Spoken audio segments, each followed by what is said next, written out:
And now it's time to cozy up. Get in the mood of October, grab a snack, grab a blanket, whatever you may want. Grab a nice bev, a nice hot bev, maybe some hot chocolate or whatever. And we're going to read today The Lottery short story, a legendary short story, some may say. I have never read it myself. This story is from 1948. Okay, this is not from a Reddit like how our last reads did. This is a legendary short story by Shirley Jackson. This is a story that I've heard about many times and I've just never read. It's never been covered on Creepcast. So I think that so I went out and I hunted this story specifically. Of course, I looked on Reddit at first, wasn't there. But I did find it, as well as I found this site that's not like Reddit. It just has a bunch of horror stories on it. So maybe this might be where we kind of go, but also the white screen is a bit of a turnoff. Chapter 1, The Gathering. June 27th. Dawned clear and warm, the sun casting a golden glow over the village square, where flowers bloomed in tidy rows and the grass shimmered a vibrant green. By 10 o'clock, the townsfolk began to assemble between the post office and the bank, their voices a soft hum against the morning stillness. Children arrived first, darting through the crowd, their pockets sagging with smooth, round stones that they'd gathered from the riverbank. Bobby Martin, a weary boy with freckles, led the charge, his jacket bulging as he piled stones in a neat heap at the square's edge.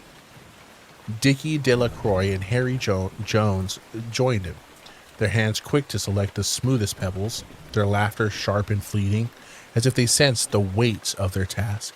Men trickled in next, their boots scuffing the dirt, their talk of crops, weather, and taxes muted. They stood in loose clusters, hands in pockets, their smiles faint and forced, their eyes darting to the growing pile of stones. Mr. Adams, tall and weathered, nodded to Mr. Clyde Dunbar, who leaned on a crutch, his leg bandaged from a fall. The women followed, their faded house dresses fluttering in the light breeze, their gossip-clipped eyes scanning the crowd. Mrs. Delacroix, her hair pinned tightly, exchanged a quick word with Mrs. Graves, the postmaster's wife, but their laughter died quickly, swallowed by the square's growing tension. Old man Warner, 77 and stooped, shuffled through, his cane tapping the ground. He muttered to himself, his voice rough with age, complaining about younger towns abandoning the old ways. 77th lottery, he said to no one in particular, his eyes narrowing as he scanned the faces. The air thickened as Miss Summers, the coal dealer, arrived, carrying the black wooden box, its paint chipped, its corners worn smooth by decades of use. Mr. Graves trailed him, balancing a three-legged stool, his face somber. They set the box on the stool, and the crowd shifted, a ripple of unease passing through. Tessie Hutchinson hurried in, her apron askew, her cheeks flushed from running. Clean forgot what day it was, laughing to Miss Delacroix, who nodded tightly, her hands twisting together. Tessie's smile faded as she caught sight of the box, its dark presence anchoring the square. The villagers felt quiet, families drawing closer, children hushed by sharp glances from parents, as the morning's warmth seemed to cool under the shadow of what was to come. All right, first chapter. I don't really have much thoughts. This is all just the setup, but they are gathering to the town square. Girl has box in middle of town square, and I don't think there's much I can really go on. This is just set dressing, right? For chapter 2, the first draw. Mr. Summers stood beside the black box, his shirt crisp despite the heat, his voice steady as he addressed the crowd. Let's begin, folks! Stirring the slips of paper inside the box with a practiced hand, the villagers strained, their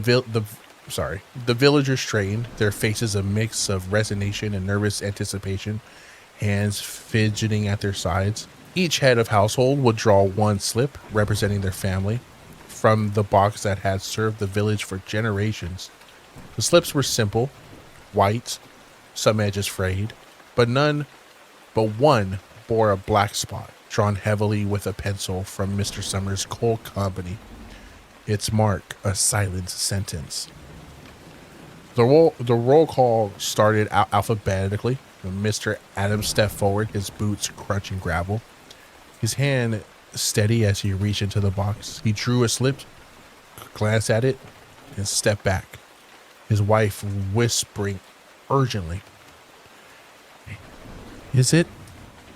He shook his head, lips tight. The Allens followed, then the Bentleys, each man moving with deliberate calm, though some hands trembled as they unfolded their papers. Mr. Clyde Dunbar, still on his crutch, sent his wife to draw, her face pale as she reached in, her fingers brushing the slips before pulling one free. She hurried back to her children, clutching the paper unopened, her breath shallow. The crowd watched, silent, as names continued. Harbert Hutchinson, Jones, Zanini, Bill Hutchinson, Tessie's husband, approached, his broad shoulders tense, his hand lingering in the box a moment too long. He tucked the slip into his pocket, and returned to Tessie, his jaw set. Tessie stood close, her hands twisting her apron, her eyes darting between Bill and the box. "Go on, Bill." Her voice sharp, almost accusing. That's not how I read that at all. Their children, Nancy, 12 and bright-eyed, Bill Jr., lanky at 16, and little Dave, just barely four, clustered nearby, their earlier play forgotten. Old man Warner went last, his cane tapping as he grumbled about fools giving up tradition. He drew, his gnarled fingers unfolding the slip with a snort, then rejoined the crowd. Mr. Summers scanned the square, his voice calm but firm. "Everyone drawn? Any absent?" Silence answered, broken only by the rustle of paper and a child's nervous giggle. "Open your slips," he said. Papers unfolded slowly, some villagers exhaling in relief, others stealing glances at neighbors. Mr. Adams showed his blank slip to his wife, who sagged against him. Mrs. Dunbar clutched hers, whispering a prayer as it proved clean. Bill Hutchinson raised his slip, and a murmur swept the crowd. The black spot, stark and heavy, stared back. Tessie's breath caught, her face draining of color. "You didn't give him time," she said, pushing through the crowd. "He didn't get to choose proper."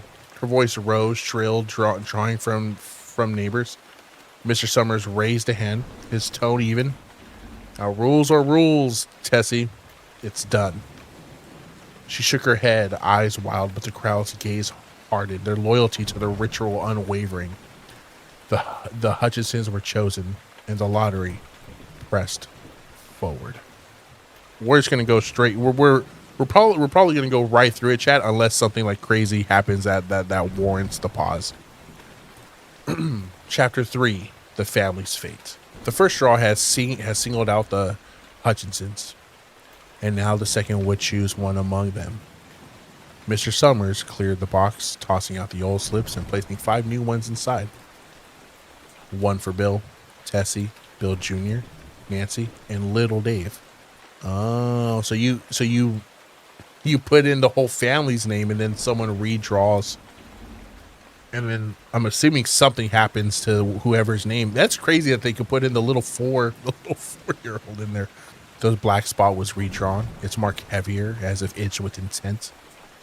The villagers formed a loose circle, their faces a mix of pity and resolve, their hands already reaching for stones from the pile the children had built. The air was thick, the sun's warmth now oppressive as the Hutchinsons stood together, isolated in the square's center. Mr. Graves held the box, his expression unreadable. as little Dave was called first. The boy toddled forward, his hand barely reaching the box's rim. Mr. Summers guided him, pulling a slip and unfolding it to show blank paper. A soft sigh escaped the crowd, mothers pulling their own children closer. Nancy went next, her ponytail bouncing, her face brave as she drew. Her slip was clean, and she grinned, hugging Bill Jr., who stepped up with a teenager's swagger. His slip, too, was blank, and he nodded, stepping back to stand by Nancy. Bill approached, his movements slow, his eyes avoiding Tessie's. Yeah, so whichever one of them draws the mark gets the penalty, and it mentioned people grabbing stones, so and it's tough now, because, it's a family of 5. Obviously, no one wants to hurt the young one, but, we'll come back to it. He drew, unfolded his slip, and showed it blank, his shoulders slumping slightly. Tessie stood alone, her apron knotted in her fists, her breath uneven. "It's not right," she whispered, her voice barely audible, but no one moved to comfort her. She stepped to the box, her hand trembling as it dipped inside, brushing the single remaining slip. The crowd leaned in, their silence a weight, their eyes locked on her. She pulled the paper out, holding it closed, her gaze darting to Bill, to Mr. Summers, to the faces she'd known all her life. "Open it, Tessie," Mr. Summers said, his voice soft but firm. Her fingers shook as she unfolded the slip, the black spot glaring like an accusation.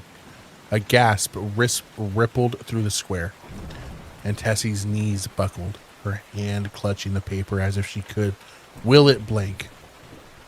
"No," she said, her voice rising. It isn't fair. It isn't right." Bill grabbed her arm, steadying her, but his face was stone, his eyes distant. The villagers stepped back, widening the circle, their hands tightening on stones, some small, some so large they needed both hands. Both hands. Some that you need. The rock is so big they need both hands. Damn. Old man Warner's voice cut through sharp and cold. "Come on, everyone.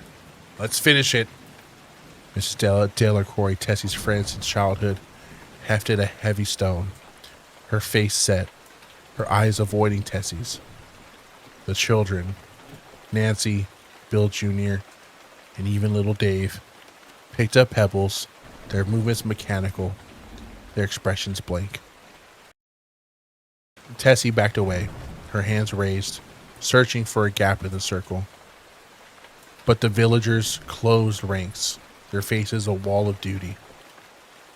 "Please," she begged, her voice breaking, tears streaking her face. "You don't have to do this."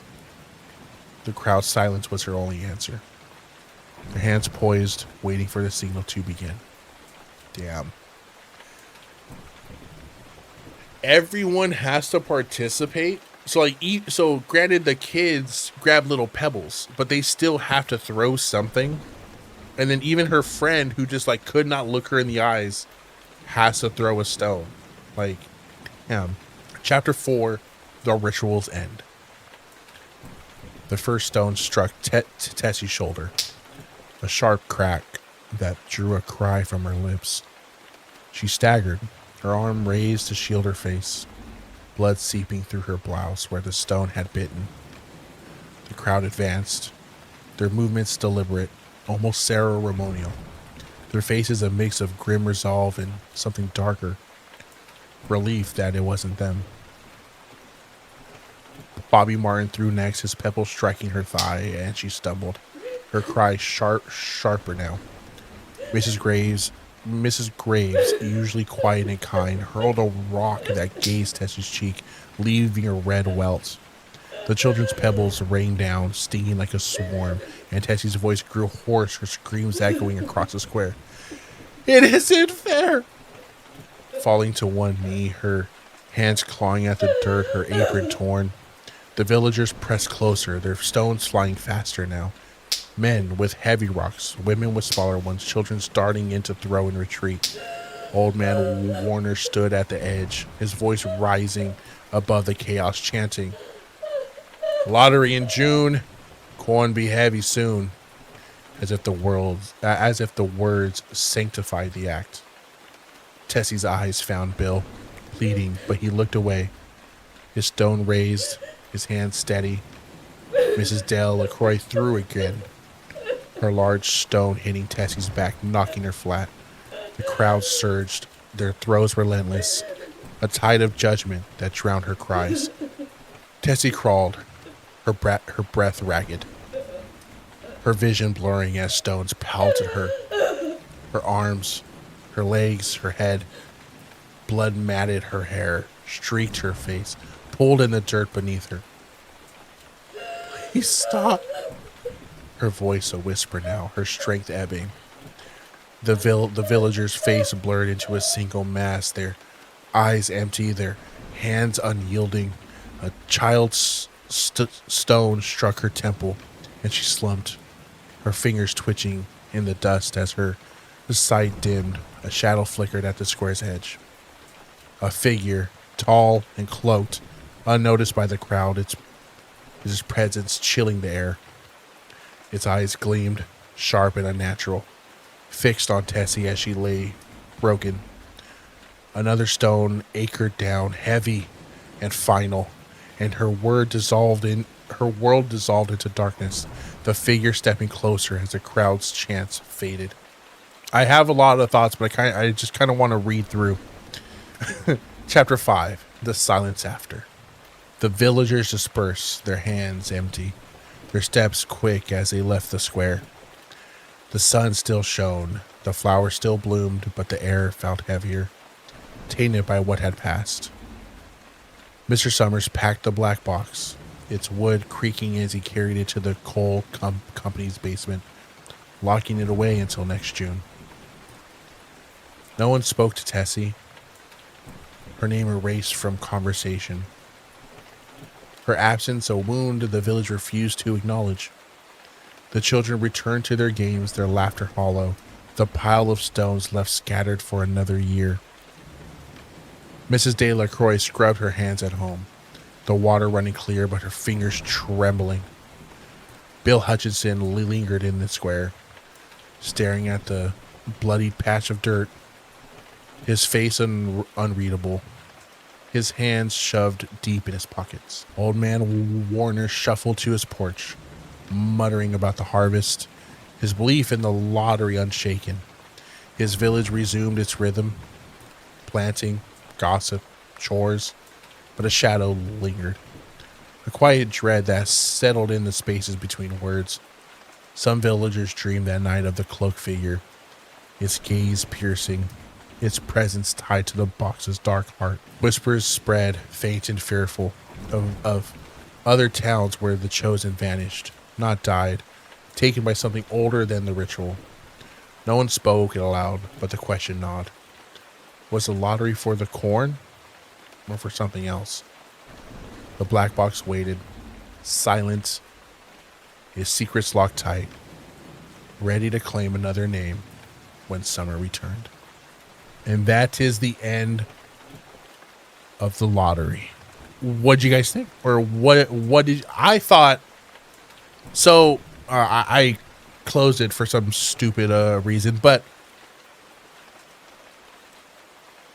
you know what gets me about that story is that,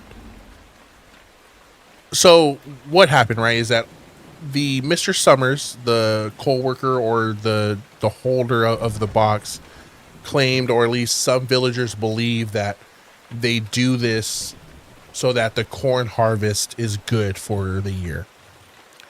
Now, obviously, the end of the story, and there being an ominous black figure that gave like the final blow, that I want that, like that's tradition. Like the villagers contribute to the death of whoever draws the winning slip, right? But the black coated figure is always the one that lands the final blow. And I think obviously that's some sort of like entity, right? Because it has no problem describing like every other person, but it describes that very intently as a hooded figure. And it talked about like other villages just disappearing. Like no one dies. There's no evidence of death, but people just straight up disappear. So it's like, is it for the crops or is it for, you know, the survival of the village? And I think it's so, the uncertainty is what